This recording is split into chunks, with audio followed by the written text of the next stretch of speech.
नमस्कार दोस्तों, मैं जितेंद्र कुमार प्रजापति एक बार आप लोगों का फिर से स्वागत करता हूं अपने YouTube channel tricky study zone में। दोस्तों आज हम लोग स्टार्ट करने जा रहे हैं वर्क पावर एंड एनर्जी, जिसको हम हिंदी में बोलते हैं कार्य शक्ति एवं ऊर्जा। दोस्तों बहुत ही इंपॉर्टेंट चैप्टर है, सभी एग्जामों में मैक्सिमम पूछा जाता है। ITI, group D, NTPC, police या पटवारी, क्लर्क, जो भी एग्जाम होते हैं आपने अक्सर सभी में ही पूछा जाता है। ठीक है दोस्तों, स्टार्ट करते हैं work power and energy.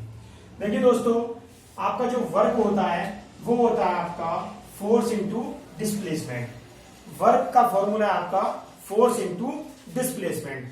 Work को जानने से पहले दोस्तों हम फोर्स को समझ लेते हैं। फोर्स को हम हिंदी में बोलते हैं बल। क्या बोलते हैं दोस्तों? बल। देखिए बल क्या है, बल को आप कैसे पहचानेंगे, कैसे आप डिफाइन करेंगे, व्हाट इज बल। ठीक है दोस्तों, देखिए इसकी मैं डेफिनेशन दे रहा हूं आपको। Any kind of pull or push which creates the motion or try to create motion, यानी वह धक्का अथवा खिंचाव जिससे किसी वस्तु की स्थिति में परिवर्तन आए या परिवर्तन लाने की चेष्टा की जाए। मैं फिर से रिपीट कर रहा हूं दोस्तों, वह धक्का अथवा खिंचाव जिससे किसी वस्तु की स्थिति में परिवर्तन आए या परिवर्तन लाने की चेष्टा की जाए, उसे हम दोस्तों क्या कहते हैं? बल कहते हैं। ठीक है दोस्तों, अब देखिए मान लीजिए फॉर एग्जाम्पल मैं क्या कर रहा हूं, इस बोर्ड को पुश कर रहा हूं।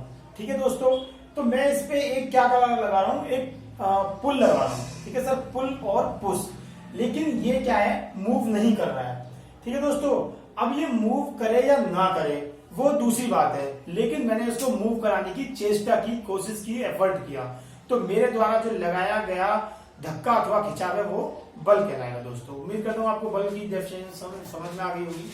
ठीक है दोस्तों, डिस्प्लेसमेंट आप समझ चुके होंगे। डिस्प्लेसमेंट होता है किन्हीं दो बिंदुओं के बीच की nearest distance. The nearest path between the two points is known as displacement. ठीक है दोस्तों, ये जो पॉइंट है आपका ये कहलाएगा डिस्प्लेसमेंट, और ये आप किसी अदर पाथ से जाएंगे जो कि शॉर्टेस्ट नहीं है, वो कहलाएगा दोस्तों डिस्टेंस। ठीक है दोस्तों, ये आपका डिस्प्लेसमेंट है, किन्हीं दो बिंदुओं के बीच की मिनिमम दूरी आपकी कहलाती है डिस्प्लेसमेंट, और आपकी जो अदर पाथ होगा जो कि मिनिमम नहीं है वो कहलाएगा आपका डिस्टेंस। दोस्तों ठीक है दोस्तों, तो आपको वर्क की डेफिनेशन समझ में आ गई होगी। Work equals to force into displacement. अब देखिए दोस्तों, वर्क को कैपिटल W से डिनोट करते हैं, फोर्स को कैपिटल F से डिनोट करते हैं, और डिस्प्लेसमेंट को F से डिनोट करते हैं। आप फोर्स को F से दिखाएंगे, वर्क को W से दिखाएंगे, डिस्प्लेसमेंट को आप S के अलावा किसी और भी नोटेशन से शो कर सकते हैं। दोस्तों जनरली हम S से इसको डिनोट करते हैं। अब बात आती है इसकी यूनिट की। मैंने आपको बार बार कहा है कि आपको यूनिट याद करने की जरूरत नहीं है, अगर आपको फॉर्मूला याद है तो आपको यूनिट वहीं से मिल जाएगी। देखिए दोस्तों, ये है आपका फोर्स। फोर्स को आप किस में नापते हैं? न्यूटन में। ठीक है दोस्तों, ये है आपकी डिस्प्लेसमेंट। डिस्प्लेसमेंट को आप किस में नापते हैं? मीटर में। तो इसकी यूनिट क्या होगी दोस्तों? Newton metre.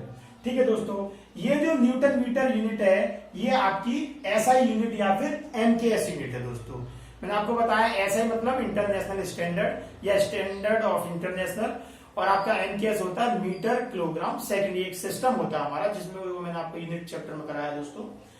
अब देखिए दोस्तों, बात आती है कई बार वो CGS यूनिट भी पूछ लेता है। ये यूनिट जो है आपकी वो MKS है या फिर SI यूनिट है। अब वो कई बार CGS यूनिट भी पूछ लेता है। CGS होता है दोस्तों सेंटीमीटर ग्राम सेकंड। ठीक है फ्रेंड्स, तो इसमें CGS यूनिट होती है फोर्स के लिए डायन। ठीक है दोस्तों, फोर्स को नापते हैं हम डायन। ये डायन नहीं है फ्रेंड्स, कई बार स्टूडेंट इसका प्रोनाउंसिएशन गलत करते हैं, डायन बोलते हैं, इट्स डायन। ठीक है फ्रेंड्स, और डिस्प्लेसमेंट को हम किस में नापेंगे? सेंटीमीटर में। तो दोस्तों नई यूनिट क्या होगी? डायन इंटू सेंटीमीटर, डायन सेंटीमीटर। ये 1 डायन इंटू 1 सेंटीमीटर 1 अर्ग के इक्वल होता है। ठीक है फ्रेंड्स, ये अलग यूनिट है। ERG अर्ग पढ़ते हैं, इसको हम हिंदी में इस तरह से लिखते हैं दोस्तों। ठीक है फ्रेंड्स, अब यहां पे मैंने एक रिलेशन लिखा है कि 1 न्यूटन मीटर को हम 1 जूल भी कहते हैं। 1 joule equals to 1 newton metre. ठीक है दोस्तों, आप जूल को ऐसे डिफाइन कर सकते हैं कि 1 न्यूटन के फोर्स, अगर मान लीजिए मेरे पास कोई ऑब्जेक्ट है, मैं इसमें 1 न्यूटन फोर्स लगा रहा हूं और इसको 1 मीटर डिस्टेंस ट्रेवल करा रहा हूं, तो मेरे द्वारा जो एनर्जी यूज की गई है, कंज्यूम की गई है, वो 1 जूल कहलाएगी दोस्तों। यानी 1 न्यूटन के फोर्स से 1 मीटर किसी ऑब्जेक्ट को ट्रेवल कराना, जो एनर्जी कंज्यूम हो रही है उसको हम जूल कहते हैं। ठीक है फ्रेंड्स, तो 1 newton metre equals to joule, या आप 1 जूल भी कह सकते हैं फ्रेंड्स। अब कई बार वो रिलेशन पूछ लेता है एमकेएस और सीजीएस में, तो 1 joule equal to 10 to the power 7 erg होगा friends. 1 joule equal to 10 to the power 7 erg. कई बार आपको बुक में देखने को ये भी मिल जाएगा फ्रेंड्स कि 1 erg equal to 10 to the power -7 erg, ये इधर आएगा तो -7 हो जाएगा। देखिए ये हो जाएगा आपका 1 अर्ग बराबर 10 टू द पावर -7 जूल। ठीक है दोस्तों, एक ही बात है। 1 अर्ग इक्वल टू, देखिए इधर आ जाएगा 1 erg equal to 10 to the power -7 erg. ठीक है फ्रेंड्स, एक ही बात है। तो यहां तक हमने बात की फोर्स को समझने की, उसकी यूनिट को समझने की। और दोस्तों वर्क जो है आपका एक स्केलर क्वांटिटी है। स्केलर क्वांटिटी क्या क्या मतलब होता है? स्केलर क्वांटिटी को हम हिंदी में बोलते हैं अदिश राशि, यानी कि जिसकी कोई दिशा नहीं होती है। ठीक है दोस्तों, अदिश स्केलर क्वांटिटी मतलब the quantity which have magnitude only, there is no direction, it's known as आपका वर्क। ठीक है फ्रेंड्स, और ये क्या आपका स्केलर क्वांटिटी। तो स्केलर क्वांटिटी की क्या डेफिनेशन बताई हमने? The quantity which have magnitude only, there is no direction, is known as scalar quantity या फिर अदिश राशि। ठीक है दोस्तों, तो ये बात हुई आपके वर्क की। अब वर्क के बारे में और थोड़ा सा हम जानते हैं। देखिए दोस्तों, ये कोई हॉरिजॉन्टल प्लेन है। हॉरिजॉन्टल प्लेन में मैंने यहाँ पे एक मास ले लिया m, जिसका मास है m। इसको मैं मान लीजिए मैंने इस पे एक फोर्स लगाया F, तो कुछ समय बाद क्या होगा, ये जो ऑब्जेक्ट है मेरी यहाँ पर आ जाएगी, शिफ्ट हो जाएगी, फोर्स लगा रहा हूं मैं। तो ये जो डिस्टेंस ट्रेवल की उसको मैं कह रहा हूं s। ठीक है दोस्तों, यही वर्क है आपका। वर्क इक्वल टू फोर्स जो आप लगा रहे हो, s वो डिस्टेंस है जो इसने ट्रेवल की। तो यहां से आप इजीली वर्क निकालेंगे, फोर्स इंटू डिस्प्लेसमेंट। फोर्स क्या होता है दोस्तों, वो मैं आपको समझा चुका हूं अभी कि किसी वस्तु पर लगाया गया धक्का अथवा खिंचाव जिससे उस वस्तु की स्थिति में परिवर्तन आए या परिवर्तन लाने की चेष्टा की जाए। दोस्तों लास्ट में जो बोल रहा हूं, परिवर्तन लाने की चेष्टा की जाए, एफर्ट किया जाए, उसको आपको अच्छे से याद रखना है। ठीक है फ्रेंड्स, अब बात करते हैं नेगेटिव वर्क की। दोस्तों नेगेटिव वर्क क्या होता है? देखिए नेगेटिव वर्क अपने आप में कोई नई चीज नहीं है। जो वर्क हो रहा है उसका मैग्नीट्यूड नेगेटिव आएगा बस। देखिए दोस्तों, मैं आपको समझाने की कोशिश करता हूं। पहले पॉजिटिव वर्क को समझिए। ये आप मेरा हॉरिजॉन्टल प्लेन है, ये मेरे पास ऑब्जेक्ट है। दोस्तों मैंने इस पे फोर्स लगाया। अब आप देखिए कि जिस डायरेक्शन में मैं फोर्स लगा रहा हूं उसी डायरेक्शन में ये मूव कर रहा है। मैंने इधर ही इसमें फोर्स लगाया, इधर ही ये मूव कर रहा है, तो ये पॉजिटिव वर्क कहलाएगा। वर्क क्या है? फोर्स मैंने ये लगाया इनटू डिस्प्लेसमेंट। डिस्प्लेसमेंट ये यहां से यहां गया, ये डिस्प्लेसमेंट है दोस्तों। जिस डायरेक्शन में मैं फोर्स लगा रहा हूं उसी डायरेक्शन में ये ऑब्जेक्ट मूव कर रही है, that's why this is known as positive work. अब नेगेटिव वर्क क्या है दोस्तों? मान लीजिए आपके सामने कोई हैवी व्हीकल है, मान लीजिए कोई ट्रक है, ये ट्रक मूव कर रहा है फ्रेंड्स, ये ट्रक मूव कर रहा है और मैं इसको रोकने की कोशिश कर रहा हूं। देखिए ये ट्रक मूव कर रहा है, मैं इसको रोकने की कोशिश कर रहा हूं। क्या होगा दोस्तों? ये मैं काम कर रहा हूं इस डायरेक्शन में, लेकिन मैं किधर मूव होऊंगा? इस डायरेक्शन में। अब देखिए दोस्तों, वर्क के लिए फोर्स चाहिए, मैं लगा रहा हूं। डिस्प्लेसमेंट चाहिए, जो डिस्प्लेसमेंट मुझे इधर मिलनी चाहिए थी वो डिस्प्लेसमेंट मुझे इधर मिल रही है, क्योंकि मैं उसको रोकने में सक्षम नहीं हूं दोस्तों। तो देखिए वर्क की डेफिनेशन क्या है? Force into displacement. फोर्स भी मैं लगा रहा हूं और डिस्प्लेसमेंट भी मुझे मिल रही है। तो दोस्तों ये वर्क जो है नेगेटिव होगा, क्योंकि जो डिस्प्लेसमेंट मिली है वो नेगेटिव डायरेक्शन में मिली है। फोर्स तो नेगेटिव नहीं हो सकता, फोर्स में लगा रहा हूं वो पॉजिटिव ही होगा, लेकिन डिस्प्लेसमेंट नेगेटिव मिली है, that's why this work is known as negative work. ठीक है दोस्तों, आपको समझ में आ गया होगा। कई बार आपने देखा होगा इस तरह से आप एक कंपटीशन भी करते हो। ठीक है दोस्तों, या टग ऑफ वार भी आपने देखा होगा, जिसे हम रस्सा खींच बोलते हैं। अब देखिए दोस्तों, मैं अब यहाँ पे अगर मैं इस तरह से कोई ये गेम खेल रहा हूँ जिसको बोलते हैं, जो भी बोलते हैं आप लोग अपने लैंग्वेज में।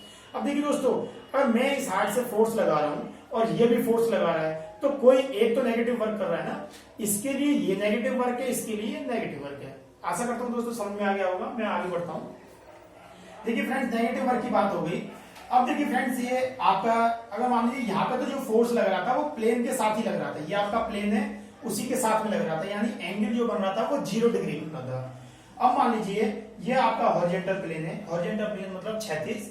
ठीक है दोस्तों, अब ये मान लीजिए ये फोर्स पहले हॉरिजॉन्टल लग रहा था, अब ये किसी एंगल पे लग रहा है। ठीक है दोस्तों, मान लीजिए ये पहले ऑब्जेक्ट था, मैं इस पे फोर्स इस तरह से लगा रहा था, अब मैं इस पे फोर्स इस तरह से लगा रहा हूं, यानी ये कोई एक एंगल फॉर्म हो रहा है।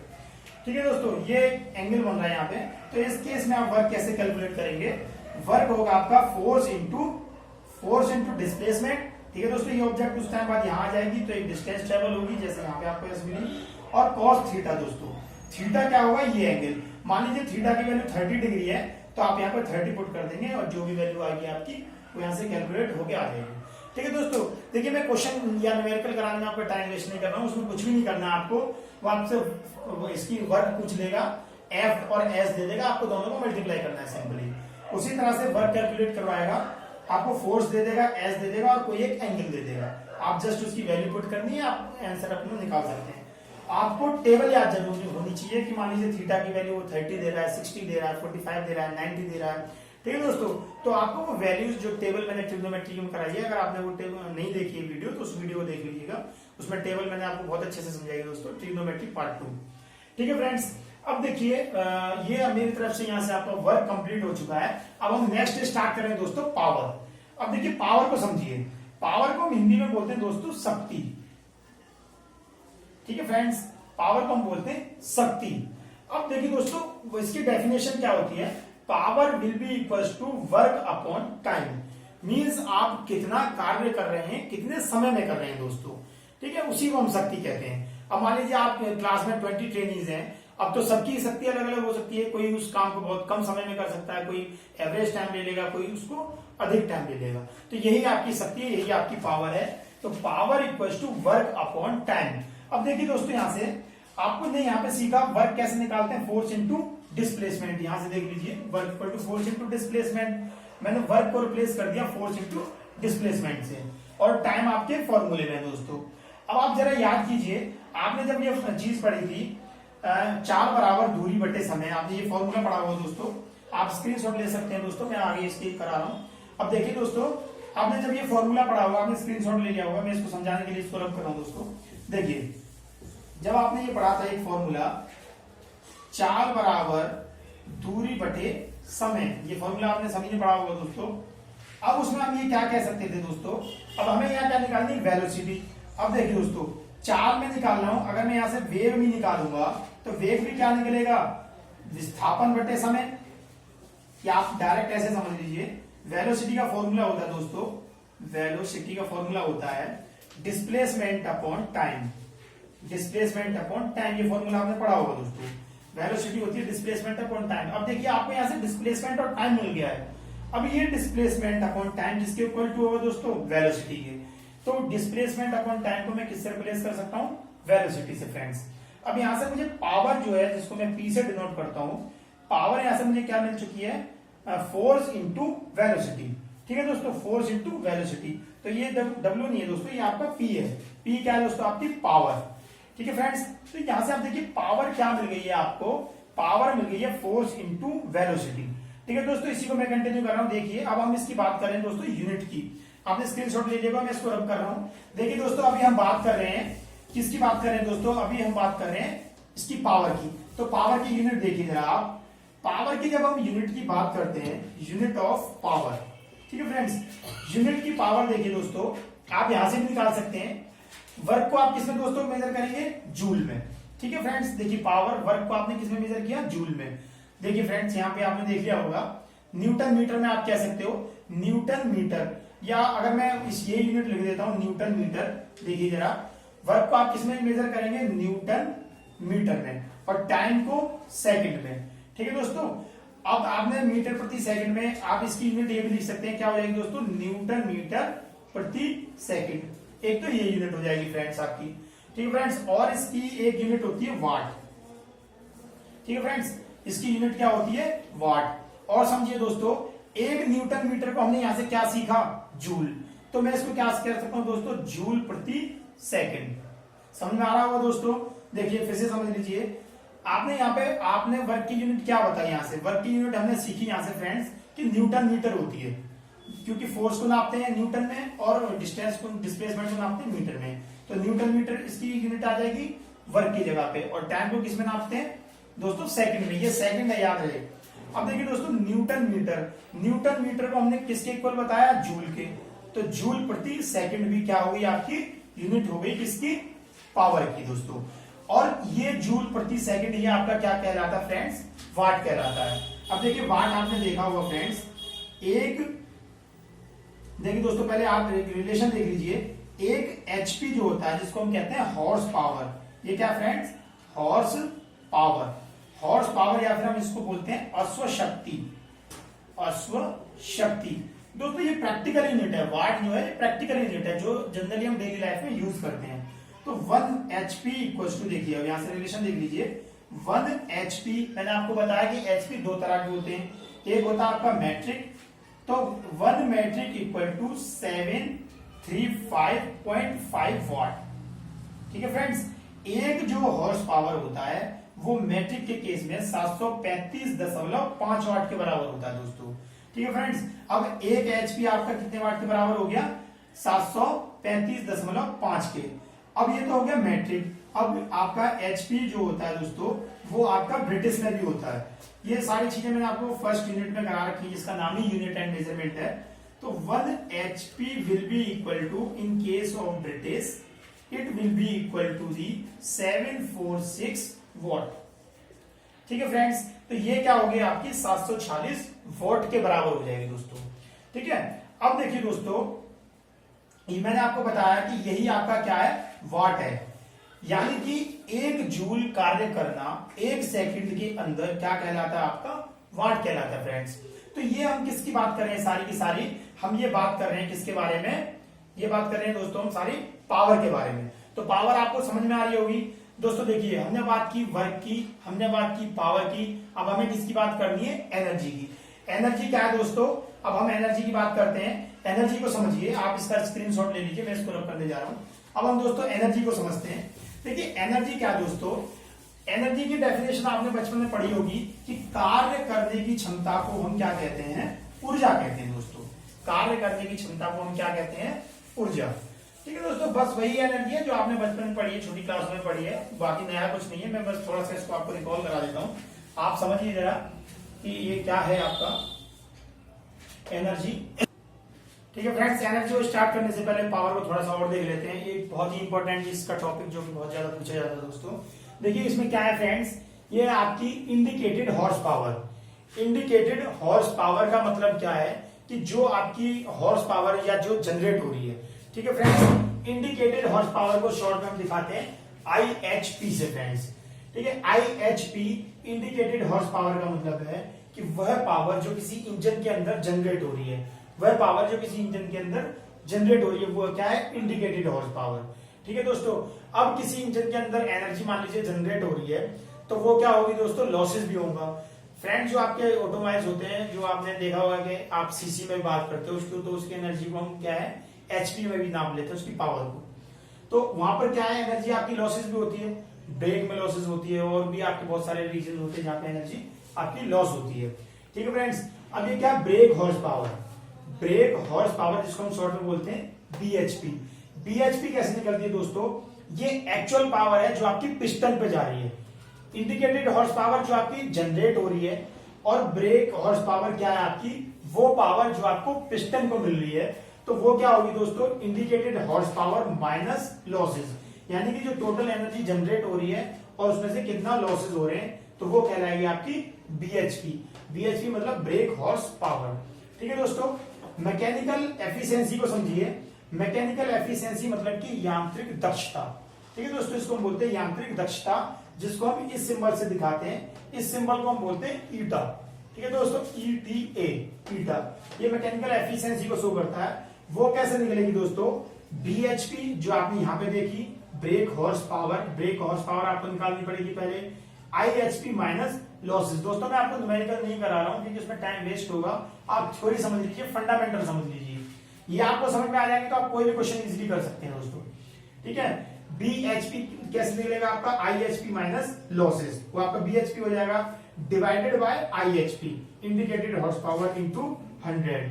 ये क्या निकली दोस्तों, ये निकली आपकी यहां से मैकेनिकल एफिशिएंसी। तो कई बार मैकेनिकल एफिशिएंसी आपसे पूछ ली जाती है, वो BHP दे देगा, IHP दे देगा आपसे, मैकेनिकल एफिशिएंसी निकलवा लेगा, या फिर आपको BHP ना देके वो लॉसेस भी दे देगा और IHP दे देगा। तो IHP से लॉसेस को रिड्यूस करके आप BHP निकाल लेंगे, IHP आपको देगा ही देगा 100%। ठीक है दोस्तों, अब बात करते हैं हम एनर्जी की। दोस्तों एनर्जी क्या है, जैसा कि आपने बचपन में ही पढ़ा होगा, कार्य करने की क्षमता को या कार्य करने की क्षमता को हम क्या कहते हैं, energy. The capability of doing work is known as energy. आपको समझ में आ गया होगा। आप कभी थकावट महसूस करते हो, आप कहते हो मेरे अंदर एनर्जी नहीं है। जब आपके अंदर एनर्जी नहीं है तो आप कोई कार्य नहीं करते हो। जब आपको लगता है कि आप कार्य कर रहे हो, दैट मीन्स आपके अंदर एनर्जी है। तो the capability of doing work is known as energy. कार्य करने की दक्षता या क्षमता को हम क्या कहते हैं? एनर्जी। ठीक है दोस्तों, अब एनर्जी है क्या उसको समझ लीजिए। एनर्जी आपकी दो तरह की होगी, अभी आप देखेंगे एक एक करके। काइनेटिक एनर्जी होगी, एक होती है काइनेटिक एनर्जी, जिसको हम हिंदी में बोलते हैं गतिज ऊर्जा। ये काइनेटिक एनर्जी है दोस्तों आपकी, मैं यहाँ पे पूरा लिख दे रहा हूं, ये है आपकी काइनेटिक एनर्जी। ठीक है फ्रेंड्स, काइनेटिक एनर्जी को हम हिंदी में बोलते हैं गतिज ऊर्जा। ठीक है दोस्तों, गतिज ऊर्जा यानी वह ऊर्जा जो गति से प्रोड्यूस होती है। ठीक है दोस्तों, जैसे आपका फैन चल रहा है तो वहां पे भी एक एनर्जी है, पवन चक्की देखी होगी आपने, वहां पे एक मोशन है तो वहां पे एक एनर्जी जनरेट होती है। उस तरह की एनर्जी को बोलते हैं काइनेटिक एनर्जी। जैसा आपने देखा होगा दोस्तों लॉन्ग जंप में क्या होता है, आप खड़े खड़े जंप नहीं करते हो, आप पहले कुछ डिस्टेंस ट्रेवल करके आते हो फिर जंप करते हो, तो वहां से क्या मिलता है दोस्तों कि आपको काइनेटिक एनर्जी मिल जाती है। ठीक है फ्रेंड्स, काइनेटिक एनर्जी कैसे निकालते हो आप? काइनेटिक एनर्जी का फॉर्मूला होता है half mv², where m is mass and v is velocity. ठीक है फ्रेंड्स, अब देखिए जितनी ज्यादा वेलोसिटी से आप दौड़ के आएंगे, ठीक है फ्रेंड, जितनी ज्यादा वेलोसिटी से आप दौड़ के आएंगे उतनी आपकी काइनेटिक एनर्जी होगी। आपको समझ में आ रहा होगा, इसीलिए आप बहुत ज्यादा तेजी से दौड़ के आते हैं दोस्तों, काइनेटिक एनर्जी आपकी बढ़ जाती है। देखिए आपकी वेलोसिटी का स्क्वायर है, यानी वेलोसिटी आपकी जितनी ज्यादा होगी उतनी आपकी काइनेटिक एनर्जी भी होगी दोस्तों। ठीक है, मास के भी डायरेक्टली प्रोपोर्शनल है, यानी कि काइनेटिक एनर्जी मास के डायरेक्टली प्रोपोर्शनल है और वेलोसिटी के भी डायरेक्टली प्रोपोर्शनल है। आप स्क्रीनशॉट ले लीजिए, मैं इसको थोड़ा सा और एक्सप्लेन करने की कोशिश करता हूँ। देखिए दोस्तों, ये आपने समझ लिया होगा, स्क्रीनशॉट भी ले लिया होगा। आप पहले काइनेटिक एनर्जी को अच्छे से समझिए। काइनेटिक एनर्जी जो बच्चे पुलिस की तैयारी कर रहे हैं उनके लिए बहुत इंपॉर्टेंट फॉर्मूला है, आपको समझ में आ जाएगा कि आपको लॉन्ग जंप कैसे निकालनी है। देखिए दोस्तों, मैंने आपको बताया कि काइनेटिक एनर्जी, जिसको हम शॉर्ट में मैंने लिखा है यहाँ पे, ये पूरा होता है दोस्तों काइनेटिक एनर्जी। ठीक है दोस्तों, इसको हम हिंदी में बोलते हैं गतिज ऊर्जा। गतिज ऊर्जा जो बच्चे पुलिस की तैयारी कर रहे हैं उनके लिए बहुत इंपॉर्टेंट है, यहां से क्वेश्चन आता ही आता है। काइनेटिक एनर्जी होगी दोस्तों half into m into v²। ठीक है दोस्तों, इसको सिंपली हाफ mv² लिख देते हैं, इंटू का साइन नहीं लगाते हैं। जहां पर m है दोस्तों मास अर्थात द्रव्यमान, और आपकी v क्या है दोस्तों? वेलोसिटी, जिसको आप बोलते हैं वेग। ठीक है फ्रेंड्स, अब यहां से वो पूछ लेता है कि काइनेटिक एनर्जी आपके मास के कैसे प्रोपोर्शनल है? डायरेक्टली प्रोपोर्शनल है। इसका मतलब होता है डायरेक्टली प्रोपोर्शनल। डायरेक्टली प्रोपोर्शनल का मतलब है दोस्तों कि जैसे अगर आपका मास बढ़ेगा तो आपकी काइनेटिक एनर्जी बढ़ेगी।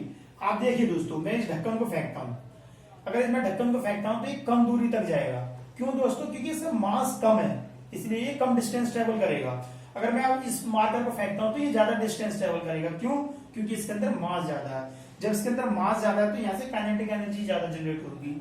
जो बच्चे क्रिकेट खेलते हैं उन्होंने देखा होगा, जो आपकी हल्की बॉल होती है वो बैट से हिट करने के बाद बहुत कम डिस्टेंस ट्रेवल करती है, वहीं अगर आपकी हैवी बॉल होगी तो वहां एनर्जी, काइनेटिक एनर्जी ज्यादा जनरेट होगी और वो ज्यादा डिस्टेंस ट्रेवल करेगी। इसी को हम कहते हैं कि ये डायरेक्टली प्रोपोर्शनल है, यानी कि मास बढ़ेगा तो काइनेटिक एनर्जी बढ़ेगी, मास घटेगा तो काइनेटिक एनर्जी घटेगी। ठीक है दोस्तों, ये रिलेशन पूछा जाता है कि काइनेटिक एनर्जी मास के डायरेक्टली प्रोपोर्शनल है या इनवर्सली प्रोपोर्शनल है, उस पर डिपेंड ही नहीं करती है। उसी तरह से आपकी जो आपका वेलोसिटी है वो भी काइनेटिक एनर्जी के डायरेक्टली प्रोपोर्शनल है, वेलोसिटी का स्क्वायर। ठीक है दोस्तों, वो पूछ लेता है कि आप वेलोसिटी को अगर दुगनी करें तो काइनेटिक एनर्जी पे क्या फर्क पड़ेगा। अब देखो दोस्तों, आप वेलोसिटी को डबल करोगे तो काइनेटिक एनर्जी 4 टाइम्स हो जाएगी। कैसे? वेलोसिटी को डबल करा है लेकिन काइनेटिक एनर्जी डबल हो रही है, तो ये कितना हो जाएगा? 4 टाइम्स। तो आपको याद रखना है, अगर ये पूछा जाता है कि वेलोसिटी को आप अगर डबल कर रहे हैं तो काइनेटिक एनर्जी पे क्या फर्क पड़ेगा। इसको डबल करने से ये डबल नहीं होगी दोस्तों, मास को डबल करोगे तो ये तो डबल हो जाएगा, लेकिन इसको डबल करने से ये 4 टाइम्स हो जाएगा, क्योंकि यहाँ पर स्क्वायर है। आशा करता हूँ दोस्तों समझ में आ गया होगा। अब एनर्जी को और थोड़ा सा हम समझते हैं। देखिए दोस्तों, एक है law of conservation of energy, इसको समझिए। इसको हम बोलते हैं ऊर्जा का संरक्षण नियम। Law of conservation of energy, ऊर्जा का संरक्षण नियम। देखिए दोस्तों, एक नियम बहुत पहले से पढ़ा होगा आपने, इसको हम बोलते हैं energy neither be created nor be destroyed, it can transform only into one form to another. इसका कहने का मतलब यह है कि जो एनर्जी है आप उसको खत्म नहीं कर सकते हैं, ना ही उसको जनरेट कर सकते हैं। एनर्जी हमेशा एक फॉर्म से दूसरी फॉर्म में ट्रांसफर होती है दोस्तों। ठीक है फ्रेंड्स, तो इसी तरह समझ लीजिए, जैसे मान लीजिए आपने पेट्रोल को गाड़ी में डाला, अब पेट्रोल के अंदर दोस्तों केमिकल एनर्जी है। केमिकल एनर्जी जब उसमें जलेगी, जब आप ये पेट्रोल में है, वो उसकी आपकी कहां पहुंचेगी दोस्तों, कंबशन चैम्बर में पहुंचेगी, तो वहां से आपको हीट एनर्जी मिलेगी दोस्तों। कौन सी मिलेगी? हीट एनर्जी, आप उसको थर्मल एनर्जी कह लीजिए।